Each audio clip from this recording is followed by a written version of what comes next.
आज तारीख आहे 22 जुलै. 22 जुलैला आपण इथून निघतोय. आजचा आपला टार्गेट आहे हैदराबाद तर होणार नाही, कारण की 1200 किलोमीटर जवळपास.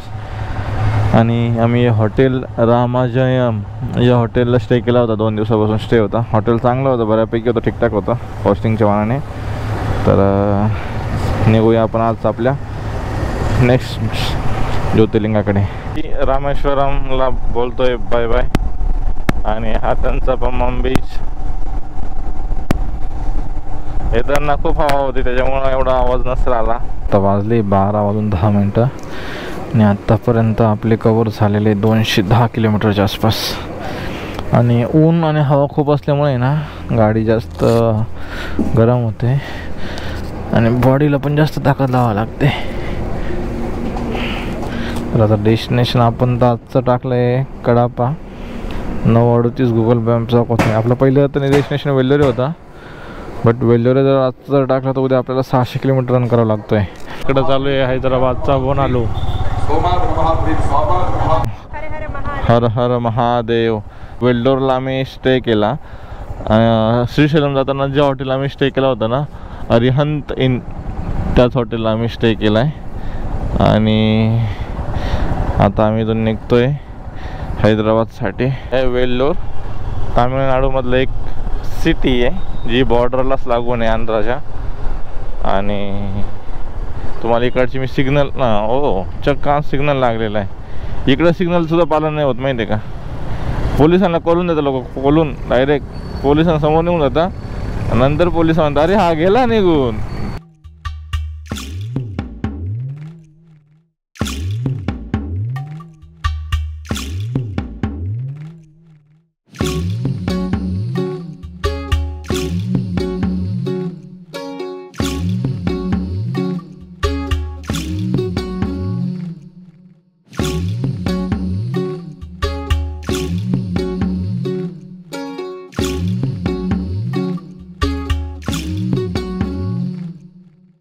तर आता आम्ही आहोत कडपा सिटीमध्ये, आमच्या भाषेत कटप्पा.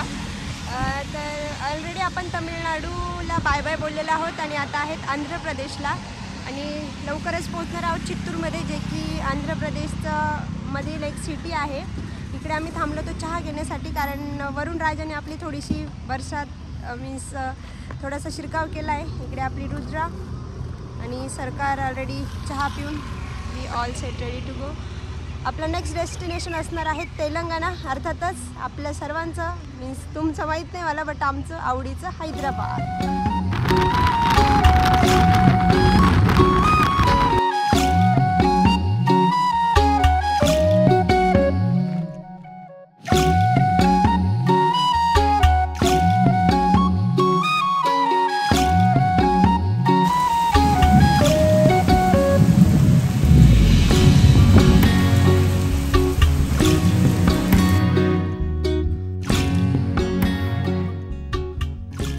माहीत नाही काय प्रॉब्लेम होतो आहे, बट मग पुढच्या चाकाची हवा आहे ना सारखी कमी होती आहे.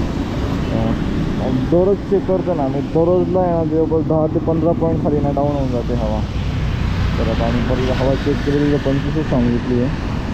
आम्ही कर्नाटकच्या बॉर्डर आहे इथून जवळपास 10 किलोमीटर, तर मागच थांबलेलो आहे. आता इथून आहे ना पर्लीला जाण्यासाठी 2 रूट निघत आहे. हा एक स्ट्रेट हायवे आहे. या हायवेने जर गेलं तर आपण एक लातूर मार्गे जातो आहे आणि इथून एक मधून शॉर्टकट आहे या साईडनी. तर या मार्गे जर आपण गेलो तर बिदर मार्गे आपल्याला जात आहे. जवळपास आपले 40 किलोमीटर सेव्ह होत आहे. आणि इथं आम्ही नाश्ता बिष्टा केला, मराठीच होते फॅमिली. आणि आता आपण निघतोय, बघू शकता. आणि हा बोलला नाश्ता बिष्टा केला, त्याला कमेंटमध्ये नक्की विचारा बिष्टा काय असतं.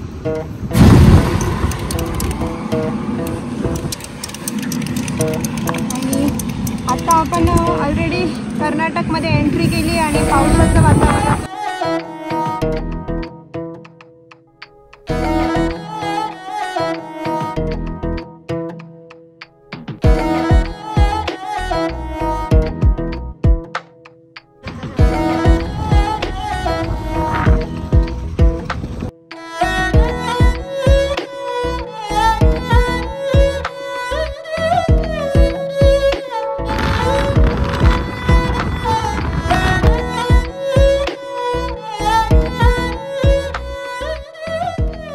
तर आपण आलेलो आहे परली वैजनाथला आणि मी गोप्रोमध्ये जास्त शॉर्ट्स नाही घेतले येताना हैदराबादवरून, कारण की पाऊस खूप जोरात चालू होता आणि थोडीशी सेफ्टी पण मी गोप्रोची करू राहील सध्या, कारण की लाईक काही जर प्रॉब्लेम जर झाला तर मग तो सॉल्व करण्यापेक्षा मला पहिले ही ट्रिप कंप्लीट करून घ्यायची आपली, जी आपली 12 ज्योतिर्लिंग दर्शन ट्रिप चालू आहे. तर आता मी रेडी झालेलो आहे प्रॉपरली, पूजेमध्ये रेडी होते ती 5-10 मिनटं देईल. तर आपण आता खाली जाऊया आणि थोडासा एक सिनेमॅटिक शॉट घेऊया मंदिराचा. आणि ही धर्मशाळा आहे इथं, तर आम्हाला 200 रुपयाचा रूम भेटलेला आहे. 200 रुपयाचा रूम आहे आणि ते बोलले एक अन्न पण आहे, ते पण चांगलं आहे, तिथं पण जाऊन तुम्ही जेवण करू शकता.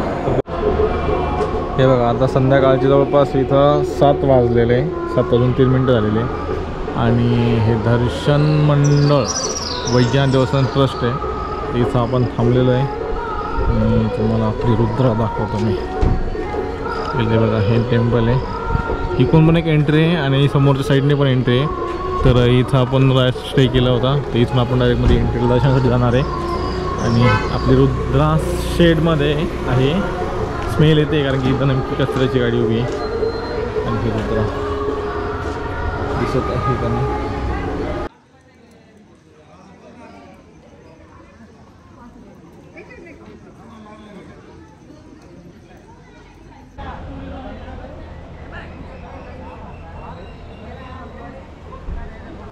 जय बाबा वैद्यनाथ की जय. तर फायनली आपलं 10व्या ज्योतिर्लिंगाचं दर्शन खूप छान आणि शांततेत पार पडलं. अतिशय प्रसन्न वाटतंय मनाला.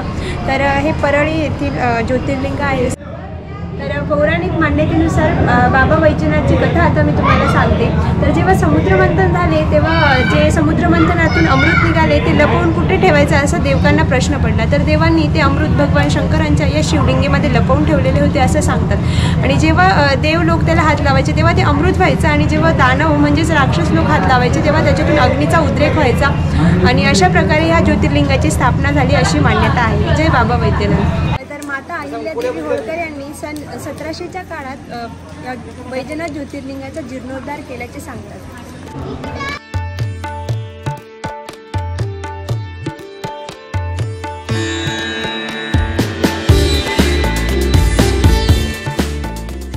रात्रीचा व्ह्यू आहे संध्याकाळचा. इथे हे मंदिराचा परिसर आहे.